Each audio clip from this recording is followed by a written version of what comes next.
Hi everyone, in this video I'm going to explain to you how to do staircase design.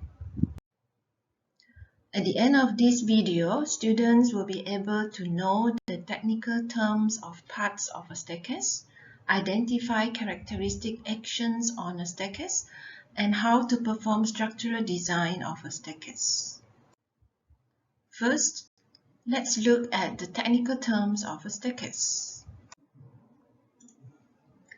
A staircase is a structural element that enables a user to go from one floor to the other floor of a building. For example, if this is the ground floor level and this is the landing at the intermediate level, then this will be the flights. The slanting part will be the flight of the staircase, and on top of the flights we have the steps where we step on. So for each of these steps, the horizontal distance for one step is called going, and the vertical distance for one step is the rise. The waist is the thickness of the slab that is used as a staircase. So the beam at the bottom part of the staircase here will be the supports, and there will be another beam at the landing part at the intermediate floor.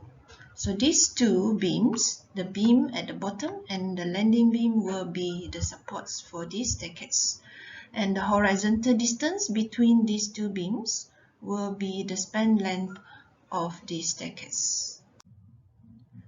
For characteristic actions on a staircase, we have permanent actions, GK, and also variable actions, QK. Examples of permanent actions on a staircase are self-weight of the waist, cement screed, floor tiles, and weight of the steps.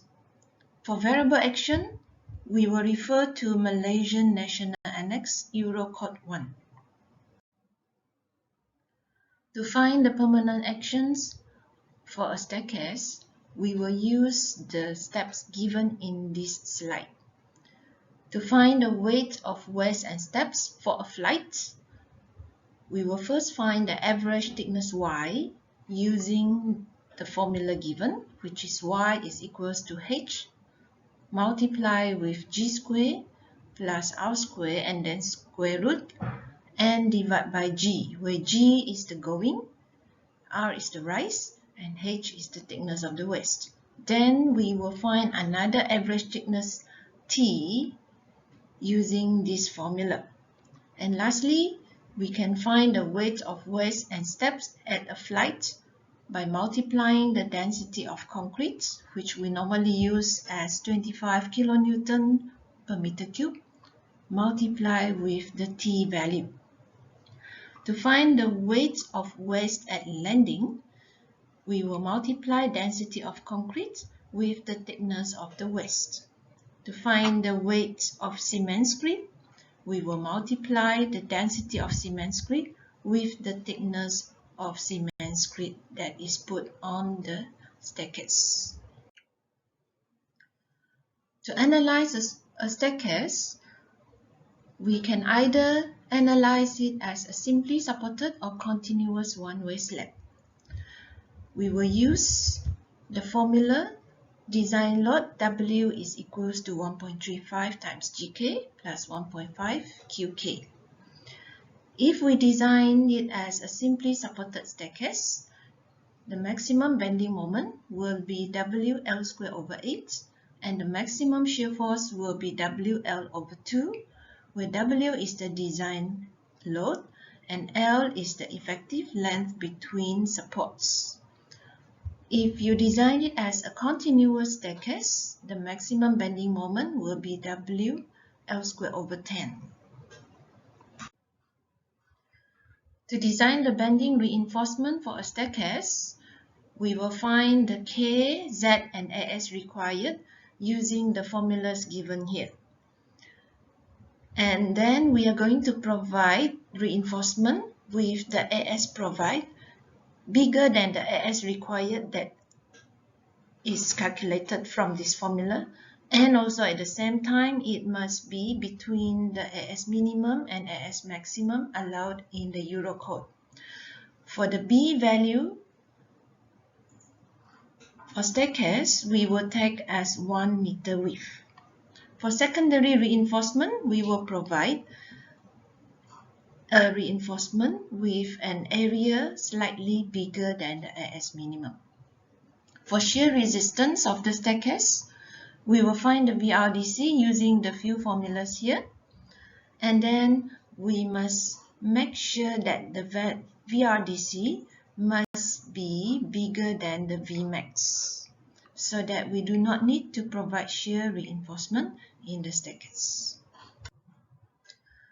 For deflection check, we will first find the basic L over D by using one of the two formulas given here and multiply with the modification factor, which is taken as AS provide divided by AS required.